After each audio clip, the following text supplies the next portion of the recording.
मेहनती और ईमानदार थी। वो अपने घर में अपने माता पिता के साथ रहती थी। तभी एक दिन जंगल में तूफान आता है और उसके माता पिता उस तूफान में गुजर जाते हैं। माता पिता के गुजर जाने के बाद चिड़िया अपना गुजर बसर करने के लिए एक अमरूद की दुकान ओपन करती है और ऐसे ही एक दिन उसकी दुकान पर एक हैंडसम सा तोता आता है।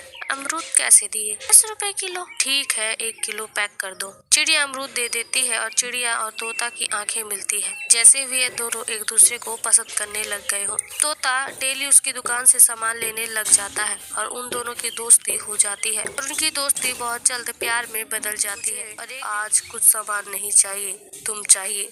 मतलब तुम मुझे बहुत पसंद हो, मैं तुमसे शादी करना चाहता हूँ। जिसके बाद बहुत जल्द ही वो शादी कर लेते हैं और कुछ ही दिनों बाद चिड़िया प्रेग्नेंट हो जाती है। चिड़िया बहुत खुश थी। वह ये खुशखबरी तोते को देना चाहती थी कि उससे पहले उसको पता चल जाता है तोता जहाँ काम करता है वहाँ एक चक्रवात आया है जिसमें तोते की जान चली गई है। ये खबर सुनते ही चिड़िया रोते हुए बोलती है, तुम कहाँ चले गए? मेरे तोते, सब मेरी वजह से हुआ है। ना मैं तुमसे प्यार करती, ना हमारी शादी होती, और ना ही ये तूफान आता, और ना ही तुम मुझे छोड़कर अकेले जाते। मैं ही मनहूस हूँ।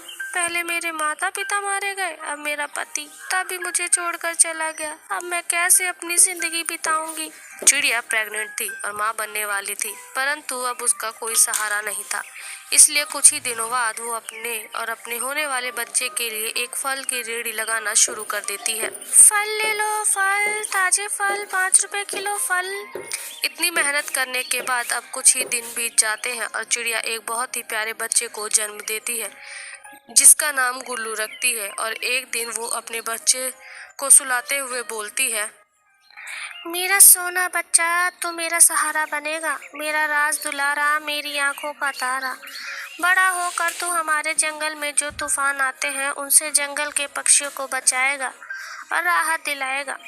समय बीतने लगता है और अब गुल्लू 10 साल का हो जाता है, पर गुल्लू ना तो पढ़ाई में अच्छा होता है ना ही खेलकूद में। इससे परेशान चिड़िया गुल्लू से बोलती है, बेटा तुम पढ़ाई कर लो, मैंने तुम्हें इतनी मेहनत करके पाला है। तुम जानते नहीं हो मैं इतनी परेशानियां झेली है ताकि तुम्हें बड़े होकर हमारे जंगल वासियों का भला कर सको। हमारे जंगल में जो तूफान आते हैं तुम उससे बड़ी बाकी पक्षियों की मदद कर सको ताकि कोई भी अपने परिवार से जुदा ना हो सके, जैसे कि मैं। माँ, तुमने तो आज तक मुझे कोई परेशानी नहीं होने दी, फिर तुम किन परेशानियों की बात कर रही हो? कुछ नहीं गुल्लू, जाओ तुम खेलो बच्चों के साथ और पढ़ाई लिखाई करो। चिड़िया गुल्लू को कुछ नहीं बताती। जब गुल्लू जंगल में घूम रहा होता है तब बूढ़ा चील उससे मिलता है।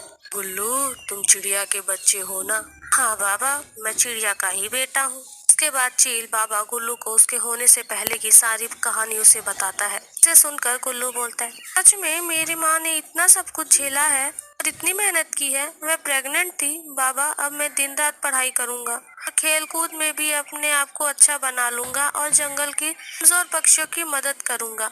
समय बीतने लगता है और अब गुल्लू बड़ा हो जाता है, साथ ही बहुत होनहार और शरीर से भी काफी स्ट्रांग हो जाता है। गुल्लू जंगल के तूफानों के लिए एक ऐसी मशीन बनाता है जिससे तूफान आने का संकेत 1 या 2 दिन पहले ही पता चल जाता है और सारे पक्षी वहां से 1 या 2 दिन पहले ही जंगल खाली कर देते हैं ताकि किसी का भी परिवार उस तूफान में बिछड़े। अब गुल्लू की वजह से कोई भी परिवार तूफान की वजह से अपने परिवार से नहीं बिछड़ता, ना ही किसी की मौत होती है। अब उस जंगल में सारे पक्षी गुल्लू की वजह से खुशी खुशी रहने लग जाते। शेयर करें।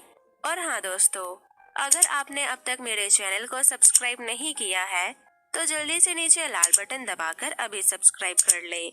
तो मिलती हूँ आप सभी से फिर किसी नई कहानी के साथ। तब तक के लिए आप अपना ध्यान रखें।